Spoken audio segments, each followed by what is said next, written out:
Hello everyone, कैसे हैं आप सब लोग। आशा करती हूँ आप सब लोग बहुत अच्छे होंगे।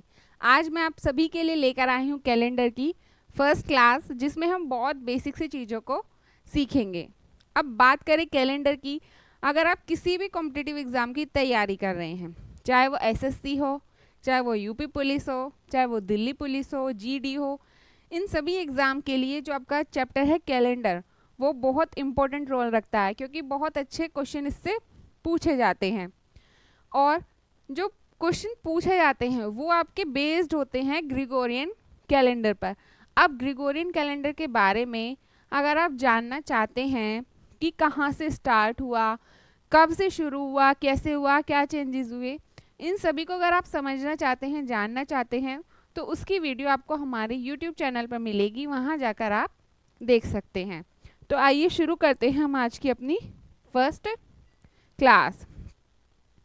सबसे पहले आपको पता है कि जो हमारा 1 वीक साइकिल होता है, यानी कि एक सप्ताह चक्र जो होता है वो कितने दिन का होता है, वो होता है हमारा 7 दिन का। ये आपको सबको पता है कि एक सप्ताह में, एक वीक में कितने दिन होंगे, 7 दिन होंगे, 7 डेज होंगे।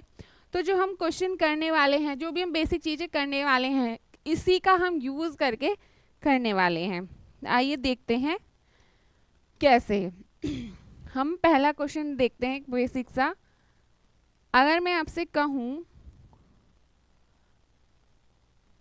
टुडे इज मंडे, अगर मैं आपसे कहती हूँ कि आज मंडे है, तो मंडे से 15 दिन बाद, आफ्टर यानी कि बाद, 15 डेज बाद, प्लस यानी कि बाद में, कौन सा दिन होगा, ये आपसे पूछ रहा है कि अगर आज मंडे है तो 15 दिन बाद कौन सा दिन होगा।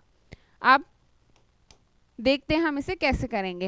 हमें क्या पता है कि एक साइकिल हमारा 7 दिन का होता है। अगर मैं आपसे कहूँ मंडे के 7 दिन बाद कौन सा दिन होगा, मंडे होगा, क्योंकि एक हफ्ते के बाद क्या होगा, साइकिल वापस से रिपीट होगा। और अगर मैं कहूँ फिर से 7 दिन बाद, तो आप कहोगे कि फिर से 7 दिन बाद क्या होगा, मंडे ही होगा, क्योंकि साइकिल क्या करेगी, रिपीट करेगी। अब इन दोनों को टोटल करेंगे तो हम क्या, कितने डेज हुए, हमारे डेज हुए 14। अब यहाँ पे बचे कितने हमारे, 1, 1।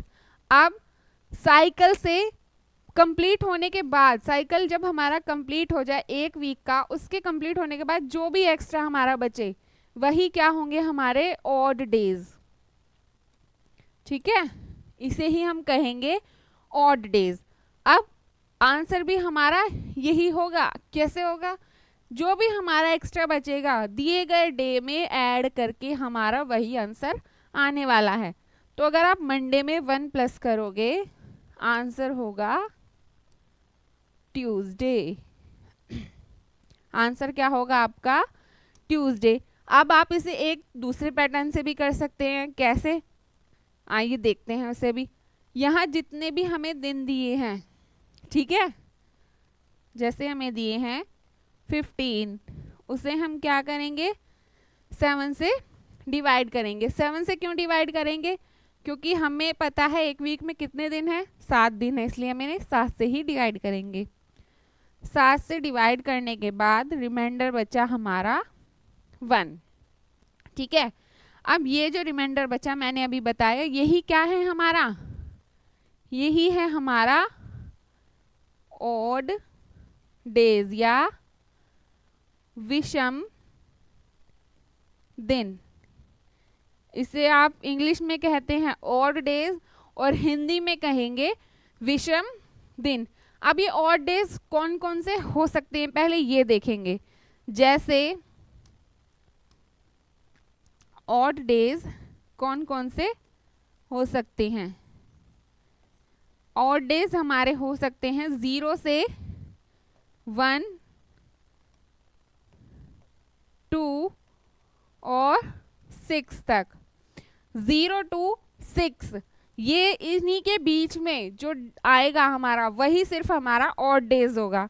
बट 7 हमारा ऑड डेज नहीं होगा। क्यों? क्योंकि हमें ये पता है भाई एक वीक में क्या कितने दिन होते हैं, 7 डेज होते हैं। 1 वीक कितने डेज का होता है, 7 डेज का। इसलिए 7 हमारा कभी भी ऑड डेज या विषम दिन नहीं होगा। ठीक है, इतनी बात आपको समझ आ गई होगी। अब ये जो हमारा रिमाइंडर आया है 1, रिमाइंडर जो हमारा 1 आया है, मैंने अभी बताया था जो भी हमारा आएगा उसे हम दिए गए दिन में जोड़ देंगे। और जब आप मंडे में एक दिन को ऐड करोगे तो आपका आंसर क्या होगा, ट्यूसडे होगा। ठीक है, यानी कि जो भी आपके वीक साइकिल से एक्स्ट्रा डेज बचेंगे, जो भी एक्स्ट्रा दिन बचेंगे वही हमारे दिए गए दिन में ऐड होकर जो भी होगा दिन आएगा वही हमारा आंसर होगा। ठीक है, इससे रिलेटेड हम एक और क्वेश्चन करते हैं। जैसे हमें दिया गया है, अगर मैं आपसे कहूँ कि आज क्या है, आज ट्यूसडे लेते हैं। अगर मैं आपसे कहूँ कि आज है ट्यूसडे, ट्यूसडे यानी कि अब ट्यूसडे के बाद कितने दिन बाद, 28 डेज के बाद कौन सा दिन होगा। यानी कि अगर आज ट्यूसडे है तो 28 दिन बाद कौन सा दिन होने वाला है, ये आपको बताना है। इसे भी हम इसी तरह से करेंगे। दिन कितने दिए हैं हमें, 28 को क्या करेंगे, 7 से डिवाइड करेंगे। जो भी आपको दिन दिए हैं उन्हें 7 से डिवाइड कर लेना। डिवाइड करने के बाद आपका रिमाइंडर यहाँ कितना होगा, 0। 0 क्यों होगा, क्योंकि 28 क्या है, 7 का मल्टीपल है। अब 7 का मल्टीपल है तो रिमाइंडर तो कुछ बचेगा नहीं। अब रिमाइंडर कुछ नहीं बचेगा तो आप कहोगे कि मैम अब आंसर क्या होगा, क्या 0 आंसर लिखेंगे या कुछ दिन नहीं होगा। भाई ऐसे कैसे हो सकता है कि अगला दिन ना आए। तो इसका मतलब है कि ट्यूसडे के 28 दिन बाद वापस से हमारा आंसर जो होगा वो ट्यूसडे ही होगा। क्यों? क्योंकि जब भी रिमाइंडर 0 आएगा उसका यही मतलब होगा कि जो दिन दिया गया है, चाहे उसके बाद पूछा हो या उससे पहले के दिन पूछा हो, अगर रिमाइंडर 0 है तो आंसर में सेम डे रहने वाला है। यानी कि 28 दिन बाद क्या दिन रहेगा, ट्यूसडे ही आपका रहने वाला है। अब एक और क्वेश्चन देखते हैं इससे रिलेटेड। जैसे अगर मैं आपसे कहूँ आज क्या है,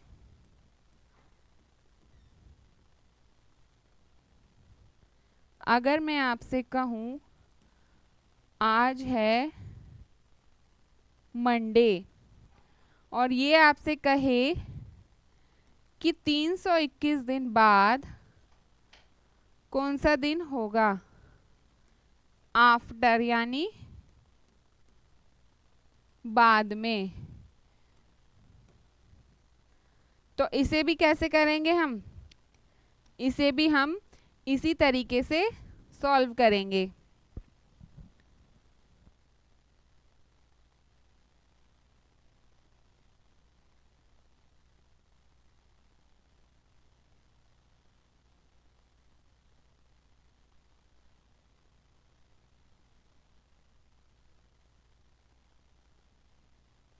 तो इसमें क्या करेंगे हम, इसमें भी हम सेम पैटर्न को फॉलो करेंगे। जितने डेज हमें दिए गए हैं उन्हें क्या करेंगे, 7 से डिवाइड। और जब आप इसे 7 से डिवाइड करेंगे तो आपका रिमाइंडर कितना आने वाला है, यहाँ आपका रिमाइंडर आएगा 6। अब या तो आप 6 दिन आगे काउंट कर लो, जितने दिन आपको दिए हैं उससे 6 आगे चले जाओ, या क्या कर सकते हैं, एक दिन पीछे जा सकते हैं। तो अगर 6 दिन आगे जाओगे तो थोड़ा टाइम लगेगा, इसलिए क्या कर सकते हैं हम, एक दिन पीछे जा सकते हैं। यानी कि कैसे, इसका मतलब है अगर आप मंडे से 6 दिन आगे जाएंगे या 1 दिन पीछे चले जाएंगे तो आंसर हमारा सेम ही रहने वाला है, अलग नहीं होगा। 6 दिन आगे अगर हम मंडे से जाते हैं तो क्या होगा, Tuesday, Wednesday, Thursday, Friday, Saturday और संडे। तब भी हमारा संडे आ रहा है। अगर आप मंडे से 1 दिन पीछे जाओगे तो भी आपका आंसर संडे ही आने वाला है। ठीक है, तो हमारा यहाँ आंसर क्या होने वाला है, दोनों केस में संडे होने वाला है। तो अगर आप अपना एग्जाम में टाइम बचाना चाहते हैं थोड़ा सा, तो क्या कर सकते हैं, 6 दिन आगे जाने की जगह 1 दिन पीछे चले जाएंगे। अब ये 2 केस हो सकते हैं क्या, कि अगर पूछे आफ्टर तो आप क्या करेंगे, प्लस करेंगे हमेशा चीज़ों को, ठीक है। और अगर आपसे पूछे बिफोर तो माइनस करेंगे। अगर आपसे यही पूछे कि बिफोर, चलो एक ऐसा भी क्वेश्चन करते हैं कि अगर ये हमसे कहे टुडे इज मंडे,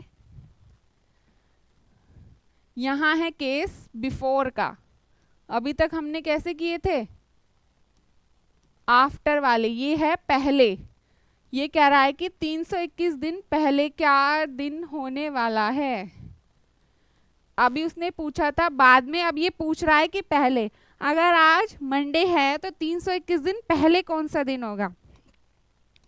इसे भी हम ऐसे ही करेंगे, कैसे, 321 को 7 से आप डिवाइड कर लीजिए। 7 से डिवाइड करने के बाद आपका रिमाइंडर होगा 6, ठीक है। माइनस यानी कि हमें पीछे जाना है, अगर प्लस लगा रही हूं तो आगे और माइनस है तो पीछे। अब इसे भी ऐसे ही करेंगे, या तो आप इसमें क्या हो जाइए 6 दिन पीछे चले जाइए या 1 दिन आगे। वहां आफ्टर था यानी कि बाद में, वहां क्या था, या तो 6 दिन आगे या 1 दिन पीछे। अब बिफोर वाला केस है तो इसमें क्या होगा, या तो 6 दिन पीछे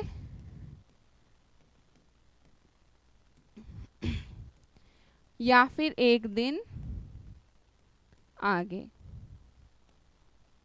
आंसर हमारा दोनों केस में सेम ही रहेगा, चेंज नहीं होगा।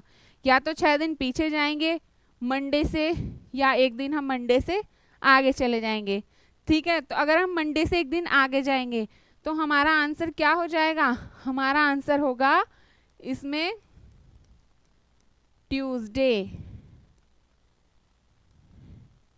और अगर आप 6 दिन पीछे जाएंगे तो पीछे काउंट कीजिए, आंसर हमारा सेम ही आने वाला है। अब हम देखते हैं मंथ से रिलेटेड चीज़ों को।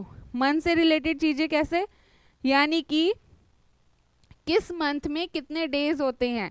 सबसे पहले हम देखेंगे 30 डेज। 30 डेज वाले कौन कौन से मंथ होते हैं ये भी हम देखेंगे। सबसे पहले हम देखेंगे 30 डेज। आपको पता है कि एक वीक, मंथ में कितने वीक होंगे हमारे, 4 वीक। अगर हम यहाँ रिमाइंडर निकालें, ऑड डेज निकालें, तो 30 डेज के कितने ऑड डेज आएंगे आपको पता है। 30 को क्या करेंगे 7 से डिवाइड, और रिमाइंडर यहाँ आएगा आपका 2। तो जो भी 30 डेज वाले मंथ होंगे उसका रिमाइंडर क्या होगा, हमेशा ऑड डेज क्या होंगे, 2 होंगे। अब मंथ कौन कौन से हैं वो देखेंगे 30 डेज वाले। सबसे फर्स्ट है अप्रैल, देन है जून, देन सितंबर एंड देन है नवंबर। ये 4 मंथ हैं जिनमें आपके कितने डेज होते हैं 30 डेज। और इन मंथ का जो हमारा ऑड डेज या विषम दिन होंगे वो कितने होंगे, वो होंगे हमारे 2। अब हम बात करते हैं 31 डेज वाली। 31 डेज किस किस मंथ में होते हैं, ये हम देखते हैं। 30 डेज का अगर हम रिमाइंडर लें, 30 डेज का हम अगर क्या करें, और डेज निकालें तो कितने होंगे, ये होगा हमारा 3। ठीक है, 7 से जब आप 31 को डिवाइड करेंगे तो क्या आएगा, रिमाइंडर 3 आएगा। अब मंथ कौन कौन से होंगे वो देखेंगे। सबसे फर्स्ट है जनवरी, फिर है मार्च, देन मई, देन जुलाई, उसके बाद आपका अगस्त, उसके बाद आपका अक्टूबर और लास्ट है आपका दिसंबर। ये 7 मंथ हैं जिनमें आपके कितने डेज होते हैं, 31, और इनका हमारा ऑड डेज कितना होगा, हमेशा 3 होगा। अब उसके बाद हम बात करेंगे जिसमें 28 या 29 डेज होंगे। 28 या 29 डेज किस में होंगे, वो है हमारी फरवरी। यहाँ लिखते हैं फरवरी। फरवरी में कितने डेज होते हैं, फरवरी में हमारे या तो 28 या 29। अब किन केसेस में 28 होते हैं और किस में 29, वो हम यहाँ देखेंगे। 28 हमारे जो होंगे वो होंगे हमारे ऑर्डिनरी ईयर में। किस में,